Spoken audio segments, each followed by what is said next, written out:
India കണ്ട ഏറ്റവും മികച്ച കമ്മ്യൂണിസ്റ്റ് പാർട്ടിയിലെ രാജ്യസ്നേഹിയായ മുഖ്യമന്ത്രി സഖാവ് പിണറായി വിജയൻ സാറിന് ആശംസകൾ നേരുന്നു. വിഴിഞ്ഞം തുറമുഖം ചൈനീസ് സർക്കാർ ന്യൂനപക്ഷത്തെ ഇറക്കി വിട്ട് കളിച്ചു. കൂട്ടത്തിൽ ഏഷ്യാനെറ്റും പിന്നെ കോൺഗ്രസ് പാർട്ടിയുടെ പിന്തുണയും.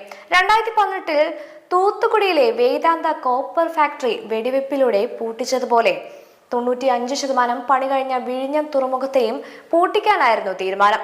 സമരത്തീയിൽ നിന്ന് സ്വപ്ന തീരത്തേക്ക് ഒരു തുറമുഖം. 138 ദിവസം നീണ്ട സമരം പോലീസ് സ്റ്റേഷൻ വരെ ആക്രമിക്കപ്പെട്ടു. 100 കണക്കിന് പേർ കൊല്ലപ്പെടുമെന്ന് കരുതി.